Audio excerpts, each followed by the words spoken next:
andan también de viaje con los chiquillos, así que bueno, iban a faltar varios, pero le doy gracias a Dios porque igual veo varios de ustedes, mi hermano. Eso es bueno porque alabado sea el nombre de Jesús, porque vencimos de repente, ¿cierto?, las dificultades, el frío, ¿cierto?, y de repente todas las cosas que de repente nos cuesta dejar. Amén. Amén. Bueno, le doy gracias a Dios porque nuevamente ya puedo estar en este lugar después de un largo tiempo. Uno siempre de repente vienen cosas, ¿amén? Entonces yo compartí de repente con algunos hermanos, de repente me sentía como Israel, ¿cierto? Que de repente estaba rodeado y que le están dando ahí. No sé si el enemigo, Dios permite, no sé, pero bueno, vamos saliendo adelante de una y de otra, amén, porque de repente, como les compartí de repente a algunos hermanos, no es solamente el corazón, de repente lo que tenía, hay varias otras cosas que de repente la salud a uno le fallan y los médicos dicen, oye, pues tenía esto otro. Bueno, yo en el nombre del Señor vamos pasando todas las cosas con la ayuda del Señor, amén. Así que cuando estaba en el hospital les contaba el otro día un poquito en adelanto de que uno ve la sala llena de, bueno, no es llena, pero me refiero a que hay 6 camas y todas las camas ahí con pacientes. Algunos ya habían estado operados, otros estaban ahí en espera y ahí se dan ánimo lo uno a lo otro. Yo les decía, bueno, yo voy a orar por cada uno de ustedes. Yo de repente me arrodillaba, bueno, toda la noche cuando estaba antes de la operación, me arrodillaba y me ponía a orar ahí y conversaba con los pacientes. Y de repente habían muchos que se les complicaban un poco las operaciones, se les alargaban, hermano, entonces le entraba, ahí habían bacterias, diferentes cosas que de repente andaban en el hospital, entonces había que cuidarse de todo. Así es. Allá, hermano, la gente del aseo, ellos llegaban temprano y empezaban a pasar paños con, no sé, con algún desinfectante por el borde de las camas, en el piso, en las paredes, hermano. Eso era todos los días, por lo menos 2 veces o 3 veces en el día. La limpieza era fundamental. Había muchos pacientes que le había entrado una bacteria y llevaban más de un mes ahí hospitalizados. Entonces yo le decía al Señor, bueno, si tengo que pasar por aquí, por el pabellón, Señor, ayúdame que sea en la operación, que no vaya a entrar ninguna bacteria, que no vaya a entrar ninguna cuestión o alguna complicación, que esto se me vaya a alargar y que esté, no sé, por todo eso, esa cantidad de días, el tiempo que estuvieron ahí, que estaban algunos. Había un venezolano que tenía 44 años y era, como son los venezolanos, así maceteado, ¿cierto? Y jovencito, bonito, así como que hacía mojitos. Y conversábamos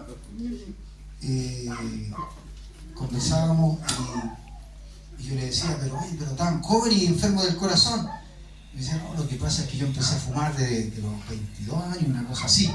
Entonces imagínense, fumaba harto, bueno, y ahora quería seguir fumando, ¿no? Me dijo, ya está bueno, porque después cuando a nosotros nos pasan las cosas, después como que nos arrepentimos, ¿por cierto? De repente nosotros le damos nada más a este cuerpo, nos lo cuidamos, y después cuando se empieza ya a resentir, ¿sabes que el jovencito lo operaron el día, como 2 días antes que a mí? Y después que no lo vi más, después que me operaron a mí, después yo bajé de la UCI, lo empecé a buscar. Empecé a buscarlo por la sala y realmente lo encontré y estaba para la embarrada, mi hermano.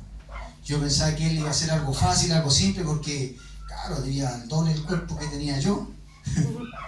Joven también, 44 años tenía, 44 años, bueno, andamos por ahí en realidad.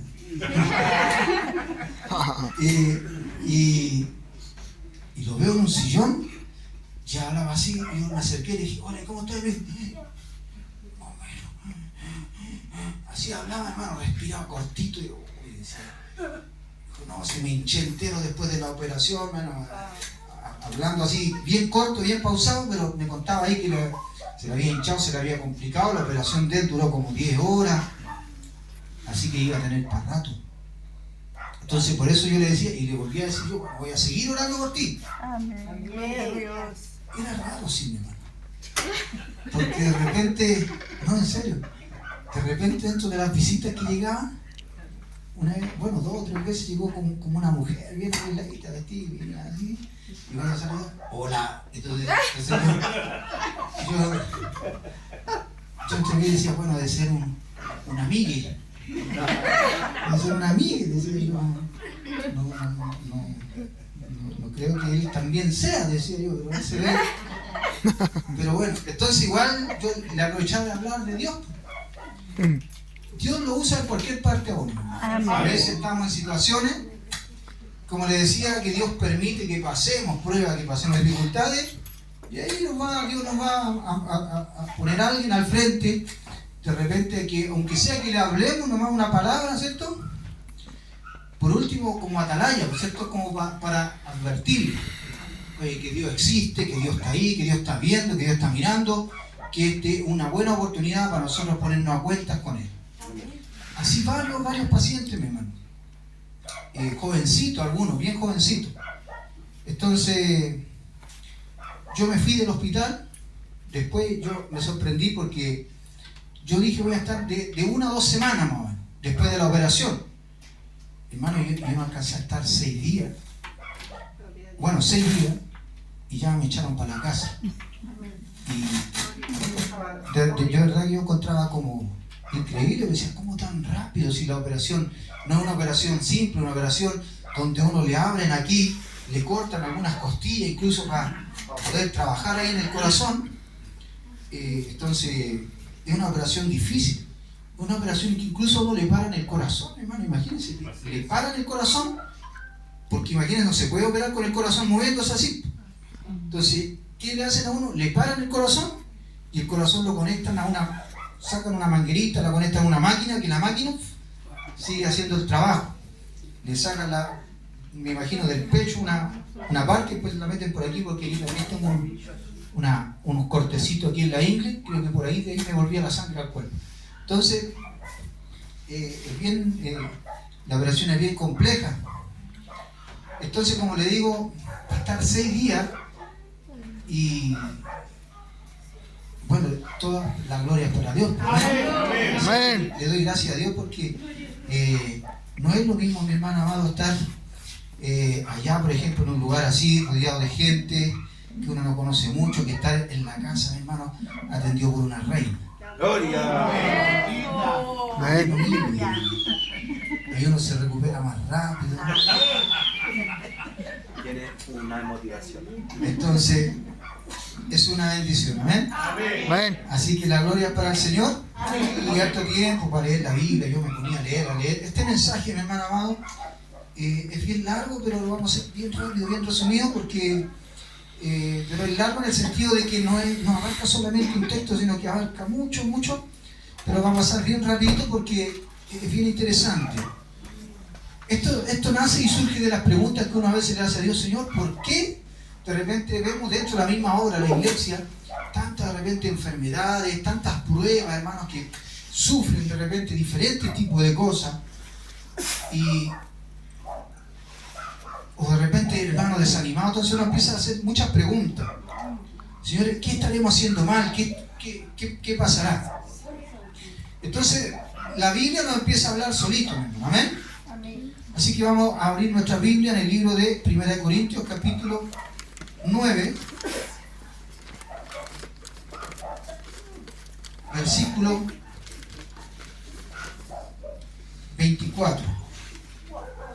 Vamos a leer solamente el 24 y ahí vamos a ir desarrollando este mensaje. 1 Corintios 9, versículo 24, y cuando lo encuentre se pone en pie.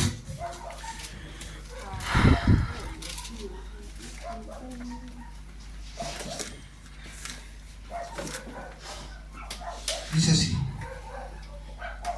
¿no sabéis que los que corren en el estadio, todos a la verdad corren, pero uno solo se lleva el premio? Corred de tal manera que lo obtengáis. Tome asiento, mi hermano. Tome asiento. El apóstol Pablo, mi hermano amado, daba hacía esta comparación, ¿cierto?, de los que corren en un estadio y los que están en una carrera. Y él nos daba este consejo. Y es importante que nosotros prestemos mucha atención en esto. Porque a la verdad todos estamos corriendo esta carrera, mi hermano, y todos de alguna manera vamos a llegar a la meta donde Dios nos va a dar el galardón. Pero esta carrera tiene dificultades, tiene diferentes cosas que de repente nos van a hacer que todo se ponga cuesta arriba. ¿Amén? ¿Sabes que una de las cosas que a mí me hicieron antes de mandarme al hospital por el tema del corazón, me hicieron una prueba que se llama test de esfuerzo? El test de esfuerzo consiste en una máquina que uno lo ponen en la máquina una trotadora y lo conectan por todos lados con máquinas, lo conectan al brazo para tomarle la presión y lo empiezan a hacer caminar. Entonces uno empieza a caminar y cada vez le van aumentando la velocidad. Cada 1 minuto, 2 minutos, y le van testeando el corazón cómo va funcionando. Entonces al principio vamos bien. La máquina iba pip, pip, pip. ¿Cómo está? Bien, vamos bien. Después, bueno, vamos a aumentar ahora un poquito. Empieza a aumentar la velocidad. ¿Cómo estamos? Y nos empieza. Todavía estamos bien, estamos bien.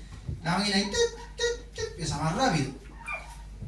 Le aumentan no solamente la velocidad, sino que aumentan la inclinación. Ya la máquina no está así como recta, sino que empieza a subir así un poco, sube un poquito. Entonces ya uno ya no va caminando solamente, sino que va en subida. Y ahí se va empezando a poner más difícil. Y ahí empieza uno a transpirar, mi hermano. Y la máquina ahí, y llega un momento en que ya uno no está como al principio, que estaba bien ahí caminando, y empieza. Ya la señora de la máquina me decía, ¿cómo vamos? Más o menos, decía yo. Decía, ya, pero ahí nos falta, estamos en la mitad recién para completar. Y yo entre mí decía, no creo que alcance a completar esta cuestión, decía yo. Así que de repente ya no daba más, hermano, ya no daba más. Mi corazón sentía que estaba. Entonces yo le dije a la señora, ya, basta, no puedo. Ya me dijo, aguanta 30 segundos más para poder tener el resultado y parar la máquina. Esto, mi hermano amado, es como algo parecido lo que habla el apóstol. Este camino, este empieza a tener dificultades, a veces empieza a poner cuesta arriba y nosotros empezamos a flaquear. Gloria a Dios para siempre. Y ahí es cuando tiene que, sí o sí, mi hermano amado, nosotros tenemos que tomarnos de la mano del Señor y empezar a clamar, porque siempre van a haber pruebas y cosas que van a ser tan difíciles. Y no solamente todo es prueba, hay muchas cosas que son tentaciones, debilidades que a uno también lo quieren sacar. Lo quieren hacer a uno, que voy a parar un rato, voy a bajar de esta máquina, voy a dejar de correr un rato, porque voy a hacer una pausa. Diferentes cosas. ¿Sabes qué? Me daba cuenta que empecé a leer el libro de Reyes. Bueno, leí primera, segunda, de Samuel, parte de los jueces, todos los reyes completos, y había un patrón que siempre se repetía, hermano. Y esto es lo que quiero que empecemos a ver. Usted sabe que desde que Dios sacó a Israel desde Egipto, apenas llegaron al desierto, empezaron las pruebas, empezaron los problemas. Moisés subió al monte a hablar con Dios, y cuando volvió el pueblo ya se había vuelto, había hecho un becerro de oro y ya estaban mal. Ellos pensaban que estaban adorando a Dios porque decían, estos son los dioses que nos sacaron de Egipto, y hicieron un becerro que tenía la necesidad de ver algo ahí para poder adorar. ¿Cierto? Dios se enojó con ellos. Nosotros vemos, con el tiempo después ellos se quejaban por una cosa, por otra cosa, porque teníamos hambre, porque teníamos sed, porque tenemos frío, porque tenemos calor, y Dios todo le iba supliendo las necesidades, ¿cierto? Luego llega el periodo de los jueces, hermano. Bueno, después que Dios, al final de cuentas, en su enojo, no todos llegaron a la tierra prometida. Pero los que llegan, mi hermano amado, y se instalan por la tierra prometida, Dios les dejó los mandamientos, les dejó los estatutos y mucha ordenanza. Yo quiero compartirle esto, quiero que Busquen ahí en Jueces capítulo 3, porque nunca la cosa es fácil. Ya una vez que el pueblo estaba en la tierra instalada, Dios le dejó unas pruebas. Jueces capítulo 3, vamos a leer del versículo 3 hasta el 6, dice: los 5 príncipes de los filisteos, todos los cananeos, los sidonios y los heveos que habitaban en el monte Líbano, desde el monte de Baal Hermón hasta llegar a Hamat. Y fueron, ¿para qué? Dice, para probar con ellos a Israel, para ver si obedecerían los mandamientos de Jehová, que él había dado a sus padres por mano de Moisés. Así los hijos de Israel habitaban entre los cananeos, heteos, amorreos, fereceos, heveos y jebuseos. Y tomaron de sus hijas por mujeres y dieron sus hijas a los hijos de ellos y sirvieron a sus dioses. ¿Se fijan, mi hermano?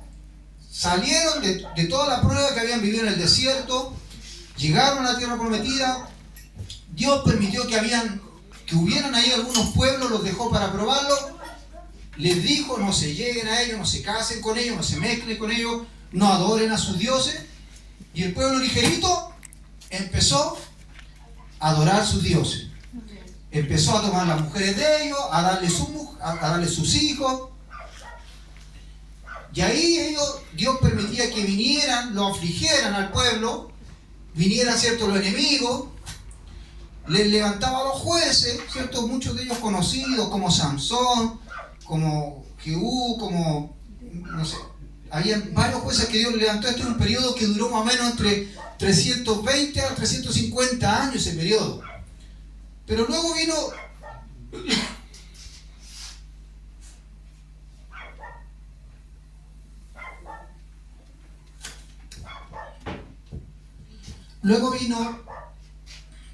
el periodo que ellos quisieron rey. Dios se enojó también porque ellos quisieron rey, como las demás naciones, porque ellos todo lo querían copiar. Como los otros tienen rey, nosotros también. Ellos volvieron, ¿cierto? Dios les mandó el rey, un rey que duró no mucho, porque después ese rey también desobedeció, también pecó, hizo pecar al pueblo. Luego viene David, luego viene Salomón que edifica el templo de Dios. Al final de Salomón ser un rey, el rey más sabio de la tierra, en su sabiduría que Dios le dio, también terminó pecando, mi hermano. Si el que alcanzamos, le voy a leer ahí un pasaje al final del libro de los Reyes, de unos ídolos que incluso él mandó a hacer. Pero como le digo, para avanzar rápido, después viene la división del reino de Israel. El reino de Israel se dividió en 2. Y aquí voy a tratar de resumirlo más rápido, porque es bien importante esto, porque esto sí que toca un poquito lo que nos pasa muchas veces. Dentro del reino, cuando se dividió en el reino del sur y el reino del norte. El reino del norte tomó por rey a un personaje que se llamaba Jeroboam. ¿Cuántos conocen a Jeroboam?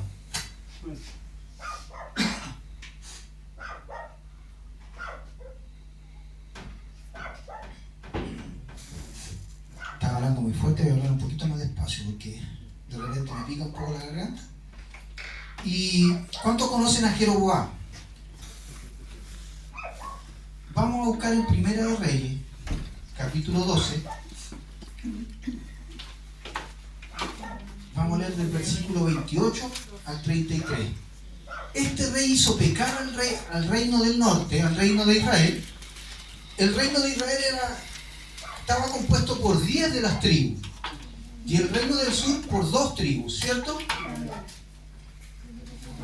Pero este personaje iba a repercutir, mi hermano amado, en toda la historia de todos los reyes que venían después. Y tenga abierta su Biblia ahí en el libro de Reyes. Vamos a partir por Primera de Reyes y vamos a hacer bien rápido. Primera de Reyes, capítulo 12, del versículo 28 hasta estado bueno que hubiera estado la Zairita, o cualquiera ahí en la pantalla, hubiéramos tenido ahí la pantalla, pero bueno. Ya vamos a leer desde el 28 al 33, dice, hablando de este rey Jeroboam, y habiendo tenido consejo, hizo el rey 2 becerros de oro, y dijo al pueblo, bastante habéis subido a Jerusalén. He aquí tus dioses, oh Israel, los cuales te hicieron subir de la tierra de Egipto. Y puso uno en Betel y el otro en Dan. Y esto fue causa de pecado, porque el pueblo iba a adorar delante de uno hasta Dan.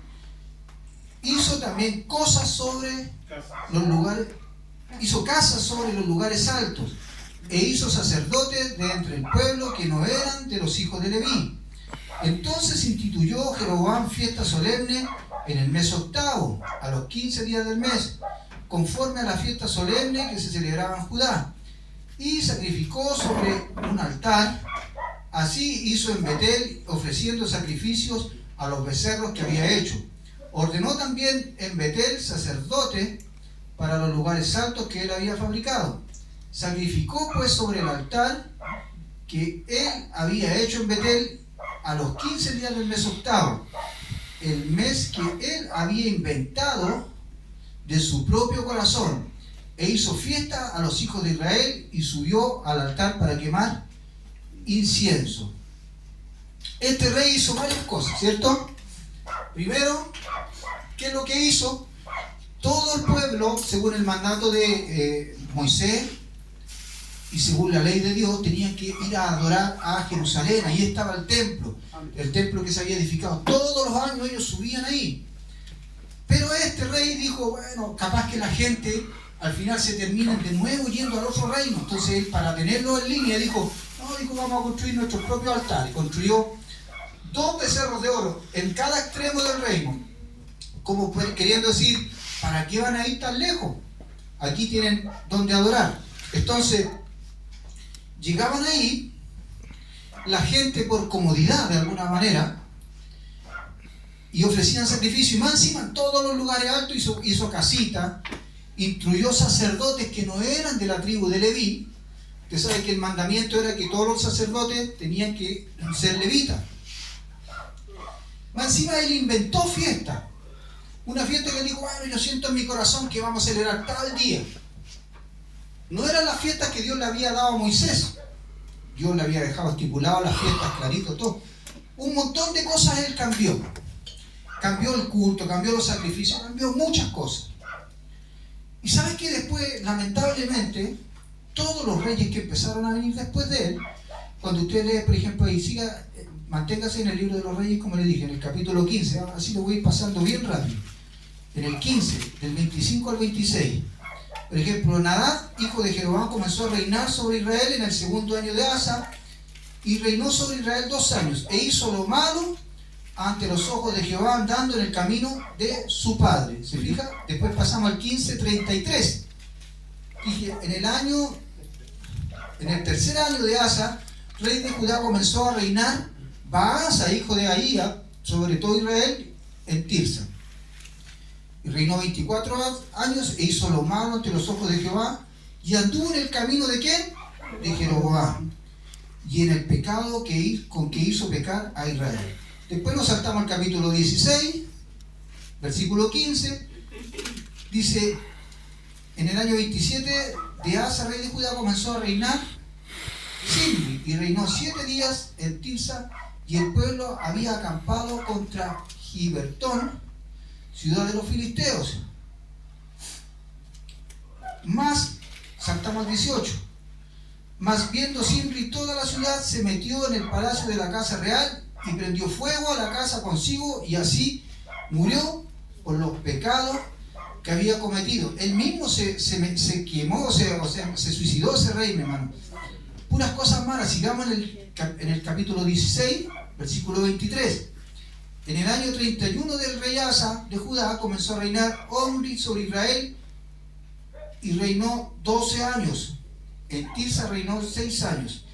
25, saltemos al 25. Dice, y Omri hizo lo malo ante los ojos de Jehová, e hizo peor que todos los que habían reinado antes de él, pues anduvo en todos los caminos de Jeroboam, se fija de nuevo Jeroboam, hijo de Nabat, y en el pecado con cual hizo pecar a Israel, provocando a ira a Jehová. O sea, Dios, cuando la gente no hace las cosas bien, Dios se aira, mi hermano, se enoja.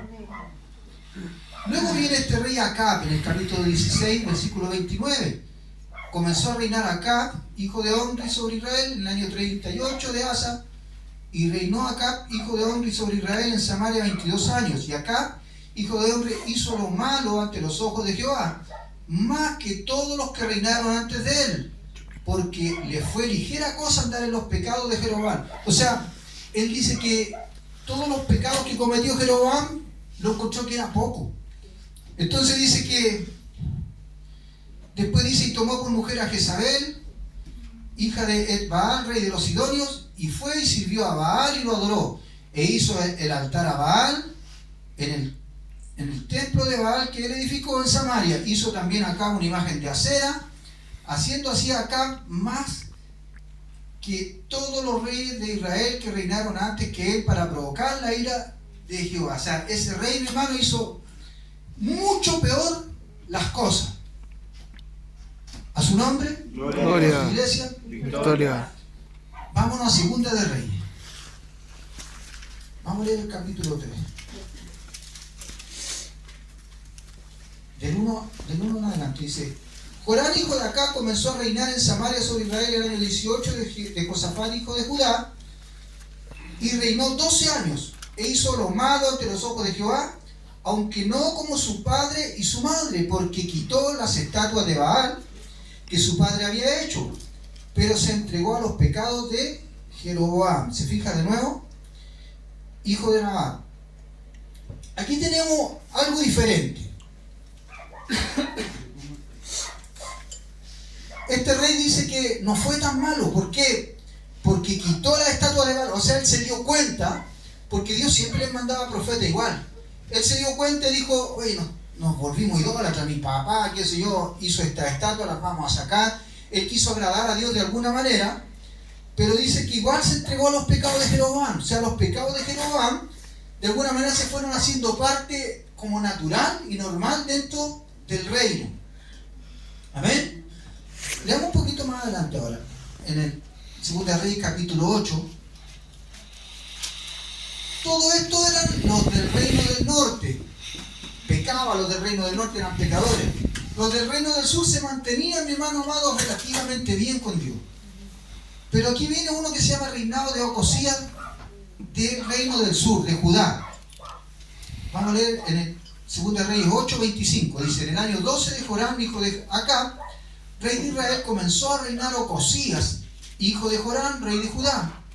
De 22 años era Ocosías cuando comenzó a reinar, y reinó en un año en Jerusalén. El nombre de su madre fue Atalía, hija de Omri, rey de Israel. Y dice: anduvo en el camino de la casa de Acab, e hizo lo malo ante los ojos de Jehová, como la casa de Acab, porque era yerno de la casa de Acab.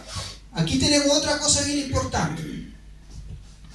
Este rey tomó una mujer que era una de las hijas del rey Acab, del reino del norte. Entonces, ¿qué automáticamente qué es lo que terminó haciendo? Lo malo, porque se mezcló con ellos. Los del reino del norte ya se habían contaminado en los pecados de Jeroboam, más encima ahora en los pecados de Acab, que había hecho cosas peores, y ahora terminan ellos contaminando el reino del sur. Gloria a Dios para siempre. Era tanto el pecado de Acab, mi hermano amado, que estaba contaminando el reino del norte, que Dios decidió que ya quería borrar toda descendencia de Acab. Y ahí mandó a ungir por intermedio del profeta Eliseo a Jehú. Este era uno de los príncipes del reino del norte de Israel, pero no era hijo de reyes, sino que era uno de los príncipes de las tribus. Entonces, vamos a saltar un poquito toda la historia de esto. Les voy a parafrasear que Dios mandó a Eliseo, le dijo: anda y úngeme a Jehú, porque por él voy a cumplir todo lo que había dicho por intermedio del profeta Elías, que voy a barrer con la casa de Acab por todo lo malo que había hecho, que iba a matar a Jezabel, que iba a hacer. Entonces, Dios usó a Jehú. Y leamos ahora en 2 Reyes capítulo 10, versículo 11 en adelante. Lo que hizo Jehú, después que fue ungido por el profeta, los mismos otros príncipes lo nombran rey. Dice, mató entonces Jehú a todos los que habían quedado de la casa de Acab en Jezreel, a todos sus príncipes, a todos sus familiares y a todos sus sacerdotes, hasta que no quedó ninguno. Luego se levantó de allí para ir a Samaria, y en el camino llegó a una casa de esquileo de pastores, y halló allí a los hermanos de Ocosías, rey de Judá, y les dijo, ¿quiénes sois vosotros? Y ellos dijeron, somos hermanos de Ocosías, y hemos venido a saludar a los hijos del rey y a los hijos de la reina. Entonces él dijo, prendedlos vivos, y después que los tomaron vivos, los degolló junto al pozo de la casa de esquileo. 42 varones sin dejar ninguno de ellos. Saltemos al versículo 17. Dice, y luego que Jehú hubo llegado a Samaria, mató a todos los que habían quedado de acá en Samaria, hasta exterminarlos, conforme a la palabra de Jehová que había hablado por Elías. Mire, él, todo lo que Dios le encomendó lo empezó a hacer. Empezó a barrer con todo, con los sacerdotes, con todo. De hecho, si usted lee la historia completa, es bien bonita porque incluso hace una trampa para poder matar a todos los sacerdotes de Baal. Es bien interesante la historia, no la vamos a contar, pero mire, quiero que prestemos atención a esto. Vamos a ir al capítulo 10, versículo 30.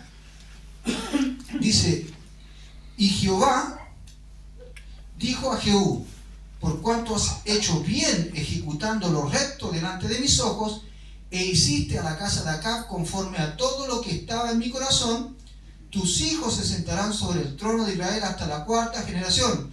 Mas Jehú no cuidó de andar en la ley de Jehová, Dios de Israel, con todo su corazón, ni se apartó de los pecados de, adivine de quién, de Jeroboam, el que había hecho pecar Israel. O sea, mira, imagínense, todo lo que hizo fue un hombre valiente. Él persiguió y mató todo, hermano amado, lo que había hecho acá. Pero a pesar de todo eso, dice que no guardó su corazón. Por eso cuando la Biblia dice sobre toda cosa guardada, guarda tu corazón.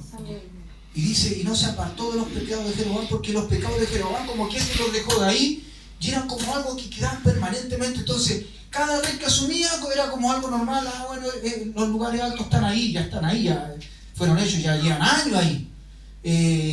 Bueno, esos altares, esos ídolos que están ahí, entonces los dejaban ahí.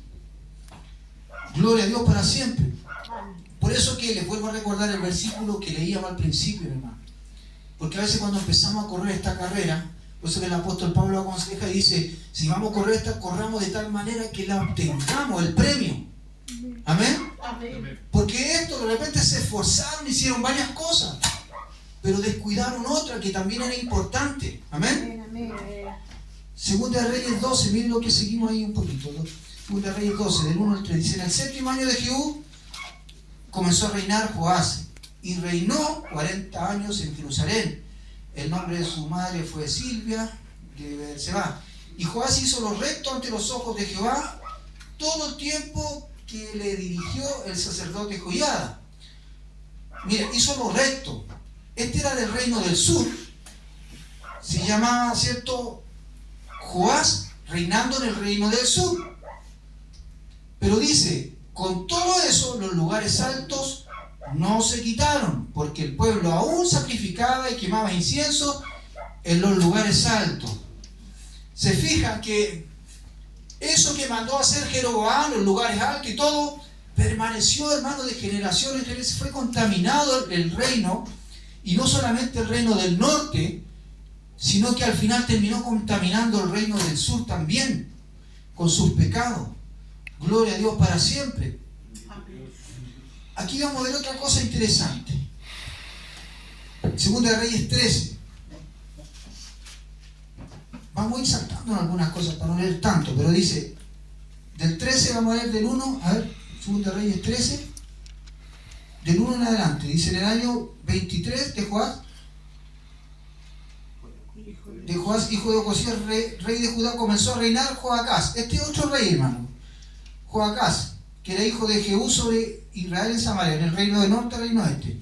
En el 2 dice, e hizo lo malo ante los ojos de Jehová y siguió los pecados ¿de quién?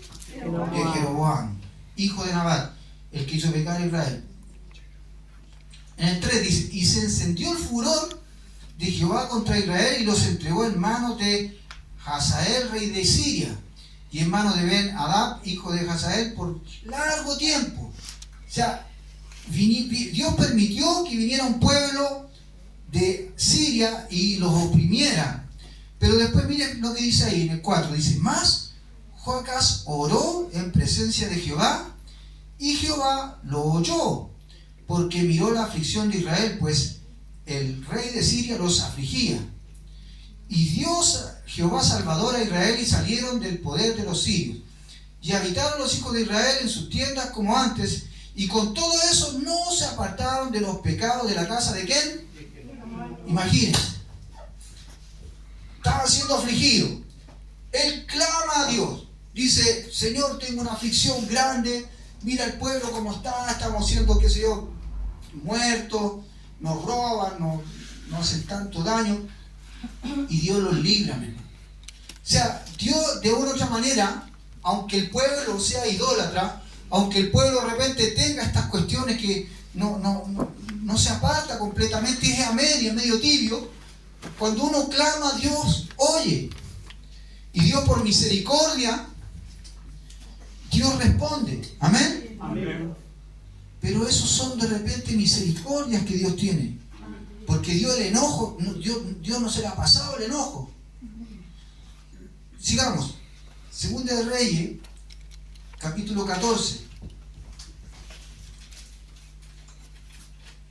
Dice que empieza a reinar Amasías. En el versículo 2, cuando comenzó a reinar, era 25 años y 29 años reinó en Jerusalén, y el nombre de su madre fue Joadán de Jerusalén, y él hizo lo recto ante los ojos de Jehová. Fíjese, hizo lo recto, aunque no como David su padre, hizo conforme a todas las cosas que había hecho Joab su padre. Con todo eso, los lugares altos no fueron quitados. ¿Por qué? Porque el pueblo aún sacrificaba y quemaba incienso en los lugares altos. Voy a empezar a hacer algunas pausas aquí para poder avanzar rápido, porque toda la reflexión la quería hacer al final. ¿Sabe lo que significa esto de los lugares altos? Que ya el pueblo ya era algo que lo tenía por tradición, era algo que ya lo tenía por costumbre. Entonces de repente se levantaba un rey y decía, oye, pucha, nos volvimos idólatras, no saquen los ídolos, hagamos las cosas bien, ordenemos el templo, empecemos a hacer las cosas como Dios le gusta. Pero de repente el pueblo tenía esos lugares altos ahí donde iban, y entre como que adoraban a Dios, decían, no, vamos a quemar incienso, vamos a alabar a Dios ahí. Pero ahí estaban los sacerdotes que había dejado el Jeroboam, que eran lugares que él había hecho. ¿Para qué? Por su cuenta, ¿cierto? No era algo que Dios le había mandado. Era algo que a Dios no le agradaba. ¿Qué es lo que hacía? Como que ya se habían acostumbrado. Esas son cosas, hermano amado, que a nosotros, la iglesia, de repente nos empiezan a pasar. Nosotros empezamos, vamos a la iglesia, de repente oramos en nuestras casas, y de repente nos empiezan a venir cosas que le venían al pueblo, como cuáles, por ejemplo. De repente ya no queremos ir a la iglesia porque decimos, no, bueno, voy a poner una prédica en internet, voy a escuchar alabanza aquí en la casa. Total, bueno, es lo mismo, estoy escuchando alabanza, y de repente nos empezamos a quedar y empezamos a cambiar lo normal, lo que de una u otra manera Dios estableció desde el principio, cómo las cosas tenían que ser, ¿cierto? Empezamos a cambiar y empiezan a quedar muchas cosas ahí que son tradiciones, y de repente uno no le dice todas estas cosas a la gente. Le dice, oye, ya, pues hermano, no sé, pues mira, no es bueno lo que estáis haciendo. ¿Por qué? Porque de repente uno no quiere meterse mucho en las cosas íntimas de la gente. Entonces muchos de estos reyes veían que estaban en los lugares altos y veían a la gente que iba a adorar y que iba a quemar incienso, y preferían hacerse los locos. Decían, bueno, total, no lo vemos como algo tan malo. Pero ellos les bastaba que decían, bueno, pero sacamos los ídolos, bueno, pero sacamos esto. pero no quitaba los lugares altos. O sea, Dios seguía con esa espina, porque el pueblo no sacaba completamente todo lo que el otro hizo, lo que ese rey hizo pecar al pueblo de Israel. Derechamente siempre le dice así, refiriéndose a Jeroboam, ¿cierto? Amén. Segunda Reyes capítulo 15. Aquí hay una consecuencia con este rey. Miren, reinado de Azarías, capítulo 15, del 1 en adelante. Dice, en el año 27 de Jeroboam, rey de Israel, comenzó a reinar Azarías, hijo de Amasías, rey de Judá. Vamos a saltarlo al 3. Dice, e hizo lo recto ante los ojos de Jehová, conforme a todas las cosas que su padre Amasías había hecho. Con todo eso, los lugares altos no se quitaron, porque el pueblo sacrificaba aún y quemaba incienso en los lugares altos. Y mire lo que pasa aquí en el 5, dice, mas Jehová hirió al rey con lepra, y estuvo leproso hasta el día de su muerte, y habitó en casa separada. Y el hijo de él, gobernaba el pueblo, dice. Imagínense que él dice que hizo lo recto. O sea, de una u otra manera, este rey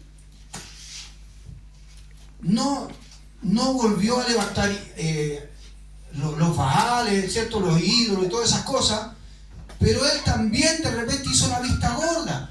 ¿Por qué? Porque a veces, de repente nosotros somos así. De repente decimos, no quiero lastimar a la gente porque no quiero que se vaya a enojar conmigo, no quiero decirle esto, lo que está mal, el pecado en que están. ¿Por qué? Porque por temor de repente que se vaya a ir de la iglesia. No quiero decirle que deje de hacer eso, o que no sé, cualquier cosa.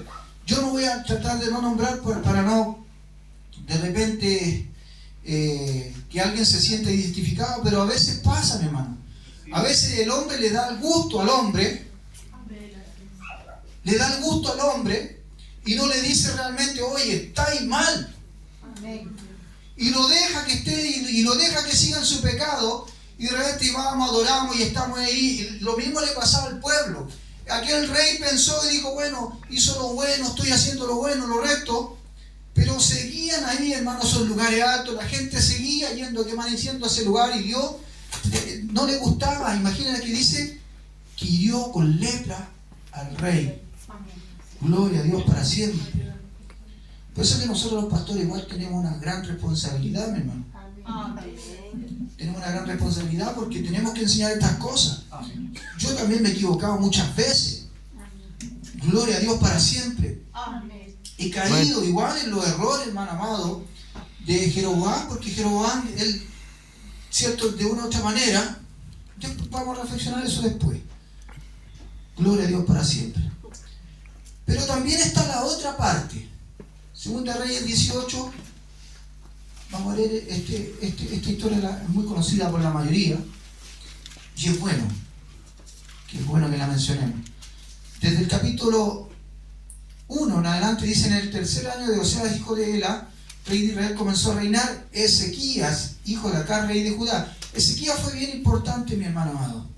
Vamos a saltarlo al 3. Dice, e hizo lo recto ante los ojos de Jehová, conforme a todas las cosas que había hecho David, su padre. Y dice, mire, en el 4, él quitó los lugares altos y quebró las imágenes y cortó los símbolos de acera e hizo pedazos la serpiente de bronce que había hecho Moisés, porque hasta entonces le quemaban incienso a los hijos de Israel. Y llamó a Nehustán, y la llamó Nehustán. En Jehová Dios de Israel puso su esperanza. Ni después ni antes de él hubo otro como él entre todos los reyes de Judá, porque siguió a Jehová y no se apartó de él, sino que guardó los mandamientos que Jehová prescribió. Entonces, mire, él no solamente sacó la estatua, quebró las imágenes, sino que él también quitó los lugares altos. O sea, él dijo, esto lleva tanto tiempo, esta cosa la hace tropezar al pueblo, y fue valiente y le dijo, ¿sabe qué? Eso no lo haga más, yo no voy a permitir que lo sigan haciendo, y lo sacó literalmente a su nombre. Gloria. ¿Y sabe qué? Incluso dice que hasta la serpiente, esa serpiente que había, no salía a ninguna parte antes desde aquí. Quiere decir que era algo ya que estaba por costumbre, la tenían ahí el pueblo ya la idolatraba esa serpiente que Moisés había levantado en el desierto, la idolatraba, le quemaban incienso, todo. Entonces hasta eso dijo, no me importa que esto lo haya hecho Moisés, y se volvió idolatría, ¡pum! Lo retiró, hermano, lo sacó, no sé qué es lo que hizo, la desapareció.